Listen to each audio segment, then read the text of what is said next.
Hello నమస్తే, నేను journalist YNR. Andhra Pradesh ముఖ్యమంత్రి చంద్రబాబు నాయుడు గారు ఆయన ప్రస్తుతం ఉంటున్న నివాసం, గతంలో ఉన్న నివాసం, అంతకుముందు ఉన్న నివాసం 3 ఒకటే. విజయవాడలోని కరకట్ట మీద ఉన్న ఒక ప్రైవేటు వ్యక్తికి సంబంధించిన నివాసంలో ఆయన ఉంటున్నారు. లింగంనేని రమేష్‌కు సంబంధించిన ఇంట్లో ఆయన ఉంటూ ఉన్నారు. ఆయన గతంలో 2014 నుంచి 19 వరకు ముఖ్యమంత్రిగా ఉన్న సమయంలోనూ అక్కడే ఉన్నారు. ప్రతిపక్ష నాయకుడిగా అక్కడే ఉన్నారు. ఇప్పుడు కూడా అక్కడే ఉన్నారు. అయితే వైసీపీ అధికారంలోకి వచ్చిన తర్వాత ఆ నిర్మాణానికి సంబంధించి వివాదం జరిగింది. అది అక్రమమైన కట్టడం అంటూ వైఎస్ఆర్ కాంగ్రెస్ పార్టీ హయాంలో అప్పుడు అధికారులు దాన్ని కూల్చేయడానికి సంబంధించి నోటీసులు ఇచ్చారు. కోర్టులో కేసు వెళ్ళింది. కోర్టులో కేసు వెళ్ళిన సందర్భంలో అది మాది కాదు, మేము ప్రైవేట్ వ్యక్తుల దగ్గర దాన్ని రెంట్‌కు తీసుకున్నామంటూ కోర్టులో అఫిడవిట్లు వేశారు. కోర్టుకు సమాచారం ఇచ్చారు. సో ఎంత మీరు రెంట్ చెల్లించారు ఆ వ్యక్తికి, రెంట్‌కు తీసుకున్నారు కదా అంటే దానికి సంబంధించిన సమాధానం అప్పుడు తెలుగుదేశం పార్టీకి సంబంధించిన అధినేత చంద్రబాబు నాయుడు గారు చెప్పలేకపోయారు. సో అది మీరు చెల్లించారా? లేకపోతే ప్రభుత్వం చెల్లించిందా? లేకపోతే భువనేశ్వర్ గారికి సంబంధించి ఆమె దగ్గర నుంచి రెంట్ వచ్చిందా? ఇవన్నీ రకరకాల ఇష్యూస్ అప్పుడు జరిగాయి. సో అది నాది కాదు, అది అక్రమ కట్టడం అయితే నేను కట్టిన అక్రమ కట్టడం కాదు, నాకు ఎవరో వ్యక్తి ప్రైవేట్ వ్యక్తి ఇచ్చాడు, అతను అక్రమ కట్టడం కట్టుకుంటే నాకేంటి సంబంధం? నేను తీసుకుంది కాదు కదా, అతను లీగల్‌గా ఫైట్ చేస్తాడు కదా, నాకేంటి సంబంధం అంటూ అప్పుడు చంద్రబాబు నాయుడు గారు మాట్లాడారు. అది నేను రెంట్‌కి ఇచ్చింది కాదు, నేను ఆయన గిఫ్ట్‌గా ఇచ్చానంటూ లింగంనేని రమేష్ మాట్లాడారు. సో ఈ వివాదం అప్పుడు నడిచింది. ఆ తర్వాత ముఖ్యమంత్రి అయిన తర్వాత కూడా ఆ నివాసాన్ని వదులుకోవడానికి చంద్రబాబు నాయుడు గారు ఇష్టపడలేదు. అదే నివాసంలో ఆయన కంటిన్యూ అవుతున్నారు. ఈ సందర్భంగా ఆంధ్రప్రదేశ్‌లో కూటమి సర్కార్ అధికారంలోకి రాగానే రాష్ట్ర వ్యాప్తంగా చాలా అక్రమ నివాసాలని కూల్చివేస్తాం, అక్రమ కట్టడాలని కూల్చేస్తామంటూ ప్రకటన చేస్తూ వచ్చారు. దానికి మేము ఇక్కడి నుంచి మొదలు పెడుతున్నామంటూ రాష్ట్ర వ్యాప్తంగా అనేక వైఎస్ఆర్ కాంగ్రెస్ పార్టీకి సంబంధించిన కార్యాలయాల్ని ఒక్క రాత్రి కూల్చేశారు మొత్తం. ఎందుకంటే వాటికి పర్మిషన్ లేదు. వైసీపీ కార్యాలయాలకు అనుమతులు లేకుండా స్థానిక సంస్థల నుంచి, అక్కడ మున్సిపాలిటీయో గ్రామ పంచాయతీలో వాటి దగ్గర నుంచి పర్మిషన్ లేదు, పర్మిషన్ లేకుండా దాన్ని కడుతున్నారు కాబట్టి కూల్చివేస్తున్నామంటూ కూల్చివేశారు. ఆ కూల్చివేతల్ని వ్యతిరేకిస్తూ వైసీపీ ఏదో మాట్లాడింది. బట్ టెక్నికల్‌గా పర్మిషన్ లేనప్పుడు కూల్చేస్తే ప్రభుత్వం తప్పేంటి అనే వాళ్ళ సంఖ్య కూడా ఎక్కువగా ఉంది. సో కూల్చేశారు, ఫైన్. ఆ తరువాత కరకట్ట పైనున్న అక్రమ కట్టడాల సంగతి ఏంటి అంటే మాత్రం ఎందుకో ప్రభుత్వం మౌనం పాటిస్తూ వచ్చింది. చాలామంది కేసులు వేశారు. కరకట్ట పైనున్న అక్రమ కట్టడాల కారణంగా కూడా విజయవాడ నగరంలోకి వరద రావడానికి కారణమైంది. అక్కడ అక్రమ కట్టడాలను తీసేయాలంటూ చాలామంది మాట్లాడుతూ వచ్చారు. చాలా ఎన్‌జీటీలో కేసెస్ కూడా ఉన్నాయి. ఈ మొత్తం ఏ సందర్భంలో కూడా మాట్లాడలేదు. ఇదే సమయంలో హైదరాబాద్‌లో హైడ్రా కూల్చివేతలు మొదలుపెట్టింది. అక్కినేని నాగార్జున గారికి సంబంధించిన ఎన్ కన్వెన్షన్‌ని కూల్చేసింది. ఎన్ కన్వెన్షన్ కూల్చివేతను అద్భుతమైన నిర్ణయంగా ఆంధ్రప్రదేశ్‌లో కూటమి సర్కార్ చెప్తూ వచ్చింది. అక్రమంగా కడితే కూల్చేస్తే తప్ప, కూల్చేస్తే తప్పేంటి అంటూ మాట్లాడుతూ వచ్చింది. నాగార్జున అక్రమంగా అక్కడ కట్టి ప్రజల సంపదను దోచేశారు అంటూ మాట్లాడుతూ వచ్చింది. ఫైన్. హైడ్రా తరహాలో ఆంధ్రప్రదేశ్‌లో కూడా మేము ఒక కొత్త వ్యవస్థను తీసుకురాబోతున్నాం.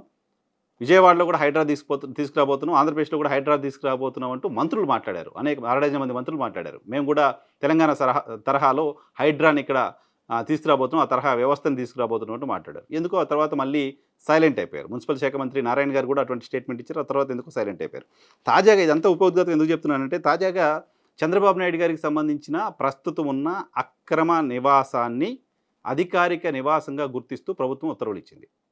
అది ముఖ్యమంత్రికి సంబంధించిన క్యాంపు కార్యాలయంగా గుర్తిస్తూ ఉత్తర్వులు ఇచ్చింది. ఈ ఉత్తర్వులు ఇవ్వడం ద్వారా ప్రభుత్వం ఏం చెప్పాలనుకుంటోంది సమాజానికి? సభ్య సమాజానికి ఏం మెసేజ్ ఇవ్వాలనుకుంటోంది? అక్రమ కట్టడంలో సాక్షాత్తు రాష్ట్ర ముఖ్యమంత్రే ఉంటుంటే, దాన్ని అధికారిక నివాసంగా మారుస్తుంటే, దాన్ని అధికారిక నివాసంగా మార్చి అక్కడికి కావాల్సిన వస్తువులు, అక్కడ ఏర్పాట్లు, అక్కడ మరమ్మతులు, అక్కడ రోడ్లు అన్నీ ప్రభుత్వమే చేస్తుంటే, ఎన్‌జీటీ నిబంధనలకు విరుద్ధంగా అక్కడ కట్టడం ఉంటే, ప్రభుత్వం పట్టించుకోకుండా దానికి అన్ని వసతులు ఇస్తూ ముఖ్యమంత్రే సాక్షాత్తు అక్రమ కట్టడంలో ఉంటే, రాష్ట్రంలో మిగతా అక్రమ కట్టడాలపైన మాట్లాడే నైతిక అర్హత ఈ ప్రభుత్వానికి, ముఖ్యమంత్రికి ఎలా ఉంటుంది? ఆదర్శంగా కదా ఉండాల్సిన అవసరం ఉంటుంది. చంద్రబాబు నాయుడు గారు చాలా ప్రోగ్రెసివ్ పాలిటిక్స్ నేను చేస్తాను అంటూ చెప్తూ వస్తారు. ఆయన ఈ దేశంలో ఎవ్వరూ ఎప్పుడు వాళ్ళ ఆస్తికి సంబంధించిన వివరాలను బయటపెట్టరు.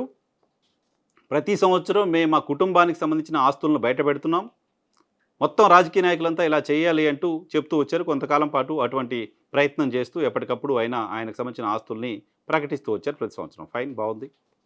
బట్ ఆ రకమైన ఆదర్శాన్ని మొత్తం ప్రపంచానికి, దేశానికి ఇవ్వాలనుకుంటున్న మీరు ఈరోజు ఒక అక్రమ కట్టడంలో మీరుండి, ఆ అక్రమ కట్టడానికి ఒక అధికారిక స్టాంప్ వేసి ఎటువంటి మెసేజ్ ఇస్తున్నారు? రాష్ట్రంలో ఒక పేదవాడు చిన్న నాలా ఆక్రమించాడనో, లేకపోతే ఒక అడుగు నిబంధనలకు విరుద్ధంగా కట్టాడనో, లేకపోతే పైన 2 ఫ్లోర్లు కనుపుతుంటే పైన ఒక పెంట్ హౌస్ వేసుకున్నారనో, వాటిని కూల్చేస్తున్నారు కదా, నోటీసులు ఇస్తున్నారు కదా. అధికారులు నోటీస్ ఇచ్చేదాకా ఆగకుండానే మీ పార్టీకి సంబంధించిన నాయకులపై బెదిరించి వసూలు చేస్తున్నారు కదా. మరి వాళ్ళందరికీ అటువంటి ధైర్యం ఎక్కడి నుంచి వస్తుంది? ఎవరిస్తున్నారు? ఓ ముఖ్యమంత్రి అక్రమ నివాసంలో అనుమతులు లేని కట్టడంలో ఎన్‌జీటీ నిబంధనలకు విరుద్ధంగా ఉన్న కట్టడంలో ఉండొచ్చు అని రాజ్యాంగం ఏమన్నా చెప్పిందా? ప్రత్యేక చట్టం ఏమన్నా రాష్ట్ర ప్రభుత్వం చేసిందా? ప్రత్యేక చట్టం ఏమన్నా రాష్ట్ర ప్రభుత్వం ఇప్పుడు చేయబోతుందా? ఇన్ని విమర్శలు వస్తున్నప్పటికీ, రాష్ట్ర ప్రజలందరికీ తెలిసినప్పటికీ, దున్నపోతు మీద వాన పడ్డట్టుగా అసలు మాకు సంబంధం లేదు, మేము దాన్ని పట్టించుకోనట్లుగా ఎలా ఉంటారు? ఏం ఆదర్శాన్ని సెట్ చేస్తున్నారు? 2 తెలుగు రాష్ట్రాల్లో సుదీర్ఘ పరిపాలనా అనుభవం ఉన్న, సుదీర్ఘ పొలిటీషియన్‌గా ఉన్న చంద్రబాబు నాయుడు గారు ఎటువంటి ఒక సాంప్రదాయాన్ని సెట్ చేయాలనుకుంటున్నారు? రేపొద్దున ఇంక ఎవరైనా ఏ ముఖ్యమంత్రులైనా ముఖ్యమంత్రే ఆక్రమిత ఇంటిలో అనుమతి లేని ఇంట్లో ఉంటే మీ ఎమ్మెల్యేల స్థాయిలో, మీ నాయకుల స్థాయిలో, మీ మంత్రుల స్థాయిలో, మీ ఎంపీల స్థాయిలో ఇంకెవరైనా ఏమైనా చేస్తారు కదా! మీరు నది పక్కన ఆక్రమించిన ఇంట్లో ఉంటున్నారు. వాళ్ళు చెరువులు, కుంటలు అన్నీ ఆక్రమించేసి ఇల్లు కట్టుకుంటారు. ఇది ఖచ్చితంగా మంచిది కాదు. ఇటువంటి మెసేజ్ ముఖ్యమంత్రి వైపు నుంచి, ప్రభుత్వం వైపు నుంచి వెళ్ళడం అనేది నైతికంగా ఈ ప్రభుత్వాన్ని మరింత వీక్ చేయబోతోంది. నైతికంగా ఈ ప్రభుత్వం ప్రశ్నించే అర్హతని కోల్పోతుంది. అక్రమ నివాసాల్లో ఉన్నవారి పట్ల, పేదల పట్ల బీఆర్ఎస్‌లో, ఎల్ఆర్ఎస్‌లో పెట్టి రెగ్యులరైజ్ చేస్తూ ఉంటారు. కనీసం ఆ బిల్డింగ్‌కి అటువంటి రెగ్యులరైజేషన్ కూడా లేదు కదా! అటువంటి రెగ్యులరైజ్ చేసుకున్న తర్వాతనే తీసుకున్నది కాదు కదా! పైగా అది రాష్ట్ర ప్రభుత్వానికి సంబంధించో, లేకపోతే స్థానిక సంస్థలకు సంబంధించో, లోకల్ స్టేట్‌కి సంబంధించిన బాడీస్ దగ్గర నుంచో పర్మిషన్ లేనిది కాదు అది. ఎన్‌జీటీ నిబంధనలు వయోలేట్ చేసింది. నేషనల్ గ్రీన్ ట్రిబ్యునల్ నిబంధనలకు వ్యతిరేకంగా ఉంది. నది ఒడ్డునుంది. నదీ పరివాహక ప్రాంతంలో ఉంది. అక్కడ ఉండకూడదు. మీరు అక్కడ ఉండడం ద్వారా ఇమీడియట్‌గా మీతో పాటు కొన్ని వందల మంది ఇంకా అక్రమంగా కొత్త కట్టడాలు కట్టుకోవడానికి అవకాశం ఇస్తున్నారు. ఇప్పటికే అనేక నోటీసులు అందుకున్న వాళ్ళు కూడా చంద్రబాబు నాయుడు గారు ముఖ్యమంత్రి ఉన్నారు కదా, మనకేంటిలే అని ధైర్యంగా ఉండే పరిస్థితి ఉంటుంది. దీనికి పర్యవసానం, దీనికి మూల్యం విజయవాడ నగర ప్రజలు ఇమీడియట్‌గా ఎదుర్కోవాల్సిన పరిస్థితి ఉంటుంది. ఇమీడియట్‌గా ఆ నష్టాన్ని వాళ్ళు తీసుకునే ప్రమాదం కనపడుతోంది. సో ఇప్పటికైనా ముఖ్యమంత్రి ఆ నిర్ణయాన్ని మార్చుకుంటే మంచిది. అమరావతి పేరుతో టెండర్లు పిలుస్తున్నారు, వర్కులు చేస్తున్నారు, 60,000 కోట్ల పైగా ఖర్చు పెడతామని చెప్తున్నారు వచ్చే 4 ఏళ్లలో. ముందు ఇమీడియట్‌గా 3 నెలల్లో, 4 నెలల్లో తెలంగాణలో హైదరాబాద్‌లో సెక్రటేరియట్ 6 నెలల్లో, 7 నెలల్లో కట్టేశారు. 8 నెలల్లో మొత్తం పూర్తయిపోయింది. ముందు తొందరగా అమరావతిలో ముఖ్యమంత్రి నివాసం ఒకటి కట్టండి అధికారికంగా. ఇక్కడికి షిఫ్ట్ అయిపోండి.